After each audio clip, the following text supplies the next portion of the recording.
নমস্কাৰ বন্ধু বান্ধৱীসকল, আশা কৰোঁ আপোনালোকে সকলোৱে ভালে আছে। আজি এটা কমেণ্টৰ ওপৰত ভিত্তি কৰি মই এই ভিডিঅ'টো বনাইছোঁ, কাৰণ এজন শুভাকাংক্ষী ব্যক্তিয়ে মোৰ ইউটিউব চেনেলত কমেণ্ট কৰিছে যে এইখন কিতাপত বিশেষ একো নাই। তাৰমানে আপোনালোকে দেখি আছে এইখন কিতাপ পঞ্চায়ত নিৰ্বাচন আৰু অসম পঞ্চায়ত আইন সন্দৰ্ভত জানিবলগীয়া বহু কথা। কিতাপখন মই নিজে লিখিছিলোঁ। লিখাৰ পিছত যিহেতু ইউটিউব চেনেলত বহুতো দৰ্শকে এই পঞ্চায়ত নিৰ্বাচন সংক্ৰান্তত মই ভিডিঅ' বনাইছিলোঁ, সেইবোৰ বহুত মানুহে চাইছে। পিছত ভাবিলোঁ যে এটা সৰু কিতাপ আকাৰে যদি এইটো প্ৰকাশ কৰিব পাৰোঁ তেতিয়াহ'লে দৰ্শকসকলৰ উপকাৰ হ'ব। সেইকাৰণে আপ্ৰাণ চেষ্টা কৰি সৰুকৈ এখন কিতাপ বনাইছোঁ আৰু কিতাপখনৰ দাম উল্লেখ কৰিছোঁ মাত্ৰ 100 টকা। হয়তো বহুতেই ভাবিব পাৰে যে কিতাপখনৰ পেজ একেবাৰে কম, অনলি 33। ইয়াতে পেজ দিয়া হৈছে 31, অনলি পেজ ইয়াতে আছে 32 নম্বৰ পেজ। গতিকে 32 নম্বৰ পেজত 100 টকা লোৱাটো বেছি হ'ব পাৰে।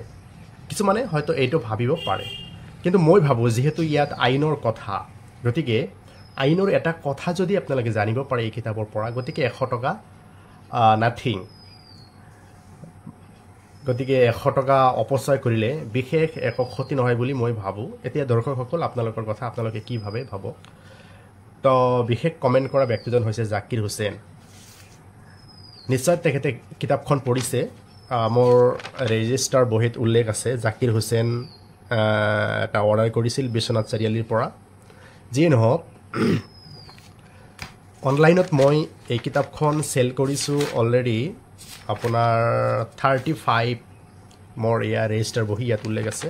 গতিকে 35 জনে কিতাপখন পঢ়িছে, কিন্তু কিতাপখনত বিশেষ একো নাই। মই এটা কথা অৱগত কৰিব ওলাইছোঁ যে কিছুমান মানুহে হয়তো নাজানে, ভোট দিয়াৰ বয়স হৈছে, ডেট মিনছ 18 বছৰ বয়স হৈছে, ভাবে যে মই এতিয়া পঞ্চায়ত নিৰ্বাচন অৱতীৰ্ণ হ'ব পাৰিমনে।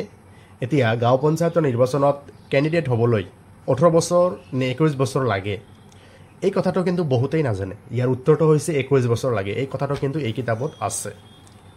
তাৰপিছত পঞ্চায়ত নিৰ্বাচনত প্ৰাৰ্থী এগৰাকীৰ শিক্ষাগত অৰ্হতা কিমান হ'ব লাগিব, এইটো আপোনাৰ panchayat act 1994 section 111 2 sub clause বিত এইবোৰ কি হৈছে, এমেণ্ডমেণ্ট হৈছে। এমেণ্ডমেণ্ট হোৱাৰ পিছত বিভিন্ন সময়ত বিভিন্ন শিক্ষাগত অৰ্হতাৰ বিষয়ে উল্লেখ আছে। গতিকে এই কথাখিনিও কিন্তু এই কিতাপত আছে।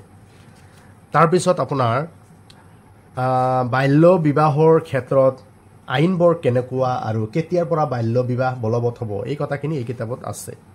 চাকৰিৰ পৰা বৰ্খাস্ত হোৱা ব্যক্তিয়ে পঞ্চায়ত নিৰ্বাচনত প্ৰতিদ্বন্দ্বিতা কৰিব পাৰিবনে, এই কথা কিন্তু ইয়াত উল্লেখ কৰা আছে। তাৰপিছত কোনবিলাক ঠিকাদাৰ ব্যক্তিয়ে পঞ্চায়ত নিৰ্বাচনত প্ৰতিদ্বন্দ্বিতা কৰিব নোৱাৰিব, এই কথা কিন্তু এই কিতাপত উল্লেখ আছে। চৰকাৰী চাকৰিয়াল আৰু কোন ধৰণৰ ব্যক্তিয়ে নিৰ্বাচনত প্ৰাৰ্থী হ'ব নোৱাৰিব, ইয়াৰ ৰিপ্লাই এই কিতাপখনত আছে। তাৰপিছত আপোনাৰ বহুতো কথা আছে। পঞ্চায়ত নিৰ্বাচনত প্ৰাৰ্থী এজনৰ সৰ্বোচ্চ খৰচৰ সীমাবদ্ধতা ইয়াত উল্লেখ কৰা আছে। চৰকাৰী অনুদান পোৱা ব্যক্তিয়ে প্ৰাৰ্থী হ'ব পাৰিবনে নাই, এই কথা ইয়াত উল্লেখ আছে।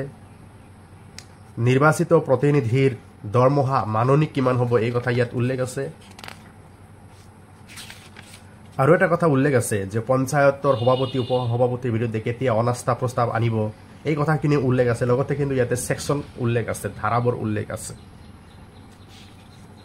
তাৰপিছত